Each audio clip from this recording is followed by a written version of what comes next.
가지고 같이 읽겠습니다. 시작. 그때에 예수께서 성령에게 이르러 마귀에게 시험을 받으러 강요하사 40일을 반복하고 금식하신 후에 줄이신지라. 이후 25절까지 다 읽었다 보시고요.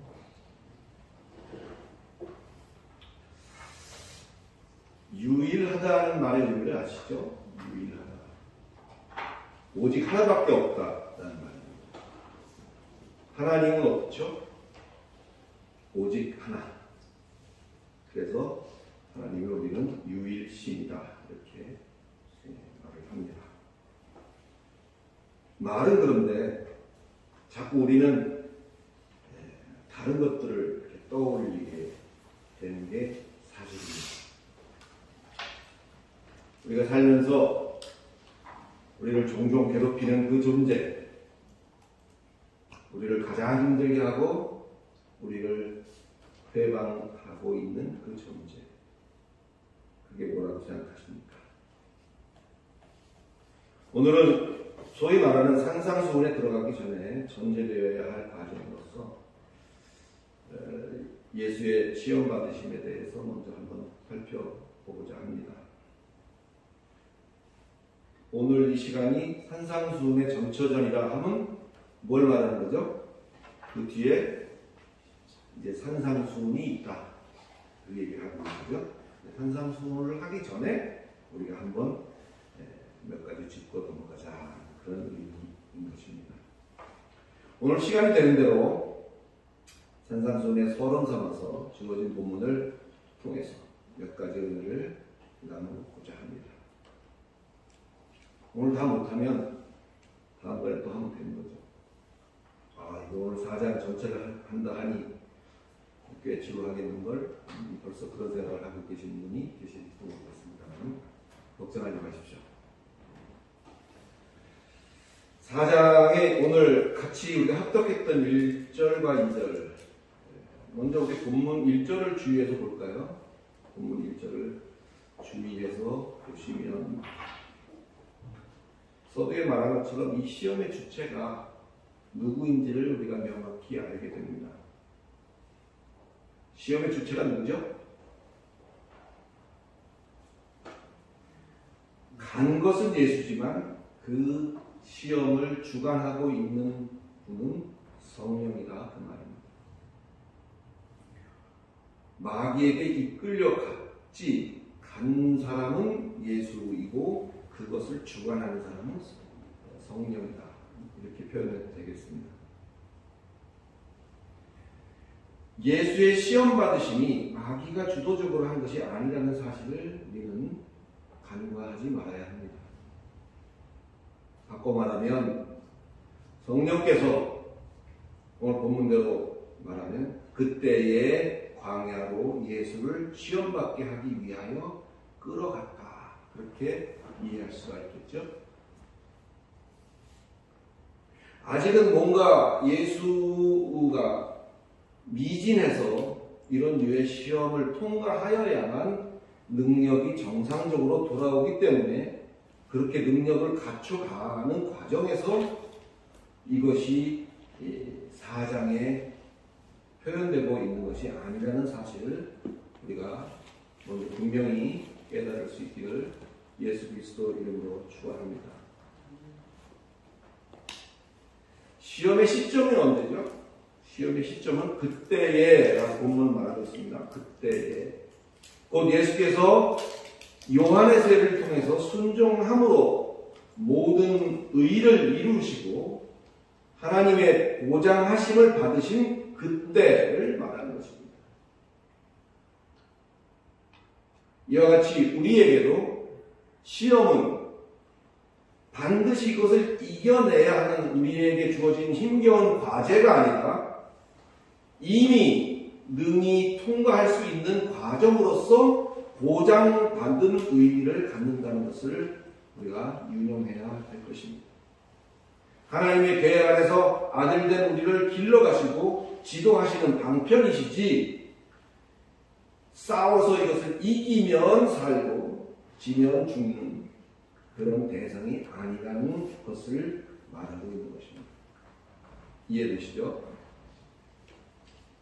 또한 40일 금식 등이 이런 능력을 쟁취하는 수단이 아니라는 것도 아울러서 여기에서 우리가 읽을 수가 있습니다. 2절을 한번 보실까요? 2절 한번 봅시다. 40일을 밤낮으로 금식하신 후에 줄이신지라.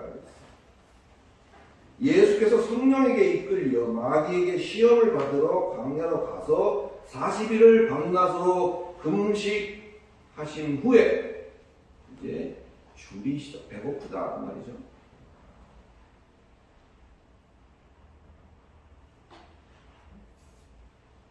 (40일) 금식을 왜 했을까? 시험을 이기기 위해서 준비하는 과정으로 했을까? 1절과 2절이 먼저고 2절이 나중이니까 이게 순차적으로 시간 차이를 두고 1절 다음에 2절 이렇게 기록되어진 것처럼 보이지만 사실은 1절과 2절은 칼이라고 하는 등속 접속사, 대등 접속사 똑같다는 거예요. 동시적으로 생겨져 있는 일이라는 것입니다. 이 말이 이해가시나요? 동시적 상황의 묘사다 그 말이에요. 성령에 이끌려서 성령에게 이끌려 마귀에게 시험을 받으러 갔고 그 다음에 40일 금식을 해서 배가 고파졌다. 이것이 아니라 이미 성령에 이끌려서 마귀에게 시험을 받으러 가는 그 시점에 이것은 동시적인 상황의 묘사로서 우리가 이해를 해야 된다. 즉 이미 이끌림 받는 그 시점에 이미 그런 상태인 채로 끌려갔다, 이끌어갔다라는 그런 말입니다. 이 앞에서 말한 것들과 이것이 연결이 되어져야 되는 거죠. 이미 시험을 허락하실 때에는 이런 모든 것이 고려되어 있는 결정이다. 바로 그 말인 것입니다. 하나님은 이미 시험을 당하는 자가 힘이 없고 지쳐서 배고프다는 것도 다 알고 계신 상태에서의 시험의 허락이다라는 것을 우리는 잊지 말아야 할 것입니다. 우리에게 아니면 시험에 임하는 누구에게든지 이것이 큰 용기와 힘이 되는 줄로 믿습니다. 시험은 우리를 보다 값어치 있도록 만드시는 하나님의 은혜라는 것을 확실히 믿고 언제나 감당할 만한 시험 외에는 허락하지 않으신다는 것도 우리가 잘 깨달아서 오히려 이런 시험을 하나님께 우리의 성장된 모습을 보일 절호의 찬스로 삼을 수 있는 복된 저와 여러분들이 다 되시기를 예수 그리스도 이름으로 축원합니다. 조금만 더 볼까요? 3절로 11절 말씀에는 어떤 것이 나오고 있는가? 이제 본격적으로 시험하는 자를 통한 시험의 내용이 거기에 전개되죠. 여러분은 다 아시는 내용이기 때문에 굳이 별도로 따로 읽지는 않습니다만 시험하는 자, 마귀를 통해서 했던 시험의 내용이 거기 기록되어 있어요. 세 가지죠. 첫째 뭡니까? 3절로 4절입니다. 지루하니까 한번 읽을까요? 같이 시작. 시험하는 자가 예수께 나와서 이르되 내가 만일 하나님의 아들이거든 명하여 이 돌들로 떡덩이가 되게 하라. 예수께서 대답하여 이르시되 기록하였으되 사람이 떡으로 살 것이 아니요 하나님의 이름으로부터 나오는 모든 말씀으로 살 것이라 하였느니라 하시니. 이것은 예수의 사역을 한낱 육적인 빵의 문제로 전락시켜서 이 땅에 사는 하나님의 자녀로 하여금 육의 것을 더 크게 부각하게 만들어서 그것에 얽매여서, 육에 얽매여서 바른 것, 영의 것을 보지 못하게 하려는 교활한 마귀의 괴계라는 사실을 우리는 깨달아야 할 것입니다. 두 번째 요구는 뭐였죠? 5절로 6절의 내용인데 높아지기를 부추기고 뛰어내릴 것을 요구하고 있는 삶 기억나시죠? 그것도 뭘 가지고 요구하죠? 말씀을 가지고 요구를 합니다. 사랑하는 성도 여러분, 우리가 주의해야 될 것은 마귀도 말씀으로 미혹을 한다는 것입니다. 교계에서까지도 근자의 모든 행태들을 보면 말씀이 아닌 것이 있나요? 다들 입만 열었다 하면 말씀.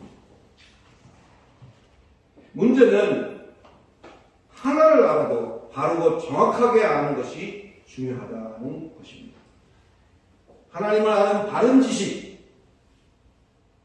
말씀을 헬라어로 캐논이라고 합니다. 뭐 캐논 그러면 대포를 연상하는 분도 계시겠지만 캐논은 잣대입니다. 자.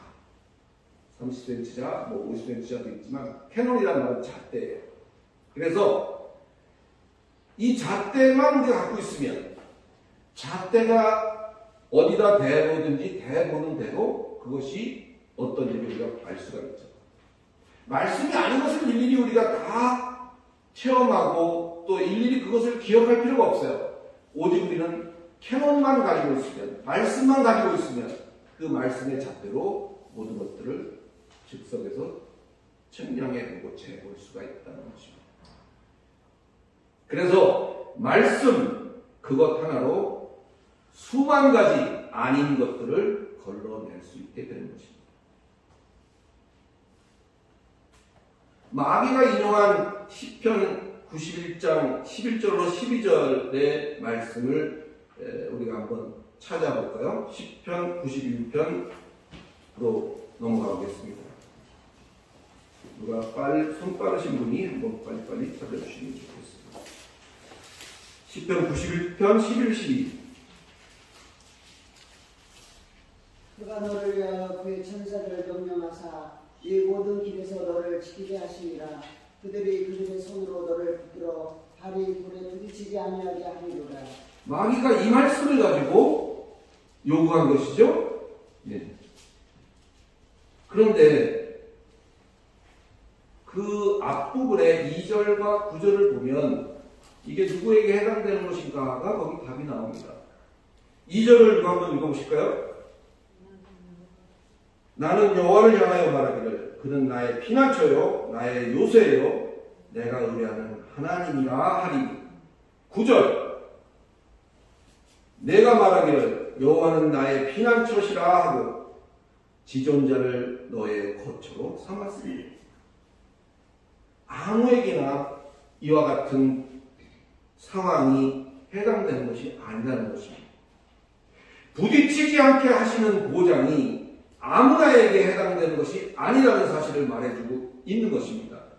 자기가 자기의 요새가 되고 자기가 자기의 거처가 되고 주인된 자에게는 해당 사항이 없는 거예요. 여호와 하나님으로 요새 삼고 여호와 하나님으로 거처를 삼고 여호와 하나님을 주인 삼은 자에게 주신 특권이 오늘 이 본문의 내용이라는 사실을 다시 한번 깨달으시기를 그리스도 예수 이름으로 간절히 축원합니다. 세 번째 요구는 8절에서 9절 내용입니다. 한번 읽고 넘어갈까요? 8절 9절 시작.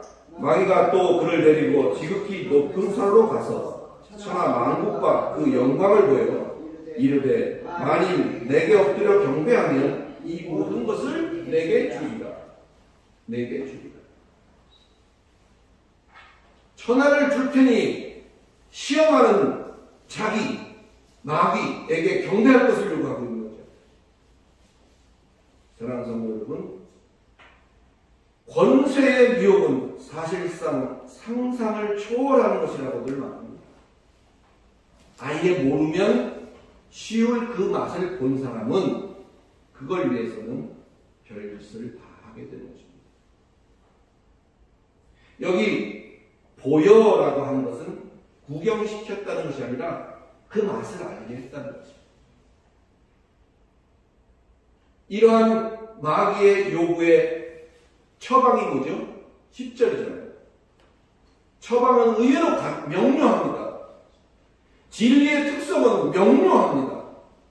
10절 누가 한번 읽어주세요. 이에 예수께서 말씀하시되 사탄아 물러가라 기록되었으되 주 너희 하나님께 경배하고 다만 그를 섬기라 하였느니라. 네, 할렐루야. 한마디로 말하면 물러가라 그 말이죠. 물러가라. 이 물러가라는 말은 헬라어로 휘파고라고 합니다. 한번 같이 해볼까요? 휘파고. 이제 여러분들이 뭐라고 하셔야 될지 딱 그 단어만 생각하세요. 누가 나를 미혹하는 존재가 있다. 휘파고. 아멘. 이 휘파고라는 말은 아래로 내려가라 그런 뜻입니다. 아래로 내려가라. 네가 지금 하나님의 자리에서 그런 요구를 나에게 슬쩍 끼워 넣어서 나의 요구를 해? 아래로 내려가라. 이 아래로 휘파고라는 말은 동사, 명령형, 현재, 능동태입니다. 스스로 알아서 아래로 내려가라 그 말이에요. 네 스스로 알아서 아래로 내려가라. 여러분 중 지금 시험 중인 사람이 있습니까? 말씀하세요. 뭐라고? 휘파고. 어려서 저는 제가 어렸을 때 얘기입니다만 좀 개가 되게 싫었어요. 옛날 개들은 더 무서웠던 것 같아요. 지금은 꼬랑지 흔들고 뭐 이렇게 참 반려견으로 이렇게 잘 하지만 옛날 개들은 굉장히 무서웠던 것 같아요. 어렸을 때는 좀 되게 무서웠습니다. 이렇게 마주치면 무서우니까 저는 도망갔는데 도망가면 갈수록 더 지저대면서 쫓아오는 경험을 여러분 한 번쯤은 해보셨을 거예요. 어렸을 때. 그런데 그 아버님이 한 방법을 알려주셨습니다. 얘야, 그렇게 도망가면 더 쫓아오니까 마주 서서 당당하게 외치거라. 뭐가 떠올리시죠? 지금 이 예화의 목적이 어디 있을까요? 당당하게 마주 서서 외치라. 긴 말 하지 않겠습니다. 공감하시나요? 그리고는 이제 11절. 예수는 이렇게 말합니다. 내 주인 된 하나님을 경배하고 다만 그를 섬기라. 이렇게 얘기합니다. 경배한다는 게 어떤 걸까요? 강아지가 주인을 따르고 할 듯이 하는 것이 경배고, 섬긴다는 것은 고용된 하인이 봉사하듯 하는 것을 섬긴다고 말하는 것입니다. 우리의 하나님에 대한 경배와 섬김은 과연 어떠한지 그것을 놓고도 우리가 같이 한번 깊이 생각해 볼 수 있기를 바랍니다. 육에 속한 것만 너무 크게 보지 말고 신앙으로도 세상에서도 경비된 모습으로 손쉬운 미혹을 뿌리치며 힘겨운 신앙의 정절을 잘 그리고 명료하게 지켜가는 오직 한 주인을 따르고 섬기는 복된 자들이 다 되시기를 예수 그리스도의 이름으로 축원합니다. 그만할까요? 조금 더 할까요? 하자는 대로 하겠습니다. 조금 더 할까요? 지루하지 않으시죠? 12절로 17절까지가 이제 광야에서 시험이 끝난 후에 본격적으로 예수의 사역이 시작되는 시점을 우리에게 전하고 있습니다. 흥미로운 것은 예수의 사역이 세례자 요한의 소리와 그대로 일치한다는 사실입니다. 요한은 뭐라고 외쳤죠? 회개하라, 천국이 가까웠느니라. 늘 말하는 거지만 복음의 핵심은 천국입니다. 복음이란 행복, 형통, 사랑 이런 것이 아니라는 거예요. 예수 그의 사역을 무슨 말로 설명하고 증거한다 해도 빼나가서는 안 될 게 바로 이 천국이라는 것을 분명히 인식하시기를 바랍니다. 그것도 현세적인 천국이 아닌 내세적인 천국을 말합니다.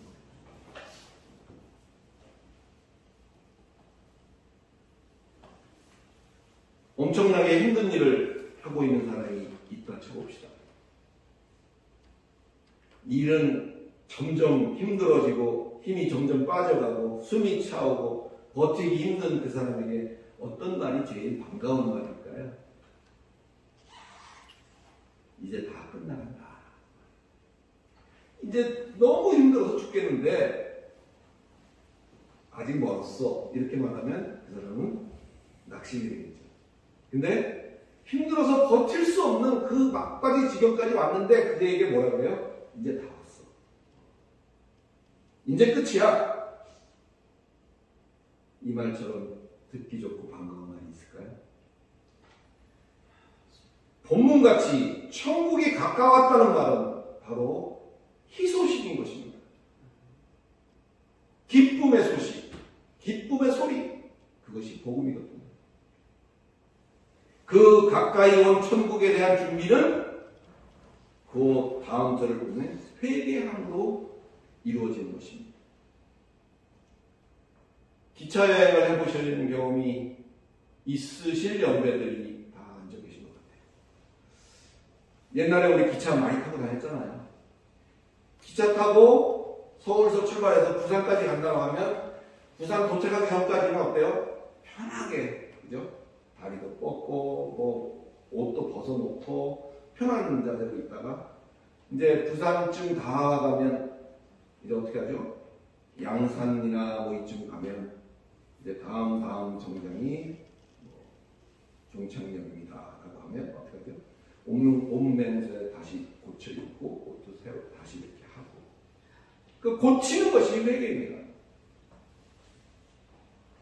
옷매무새를 고치고 먼지도 털어내고 하는 것, 방향을 바꿔서 내가 가고 있는 것을 돌이켜서 나아가는 것이 필요한 이 복음의 앞에서의 시점이다 그 말씀입니다. 한 가지만 더 보고 말씀을 정리하겠습니다. 요한은 이제 헤롯에게 잡힙니다. 왜 잡혔죠? 바른 말을 하다가 잡힌 거죠. 게다가 요한은 자기가 한 그 말 때문에 회개하라 천국이 가까웠느니라 그 말로 말미암아 그는 죽게 됩니다. 예수의 사역이 시작되는 이 시점에서 세례 요한의 잡힘을 언급하고 있는 이유가 뭘까요? 예수의 사역은 이제 시작하지만 그와 예수와 똑같은 복음을 증거했던 요한은 잡혀서 죽게 된다. 같은 결말을 내포하고 있는 것이기도 하다는 사실을 여기서 깨달으실 수 있기를 간절히 축원합니다.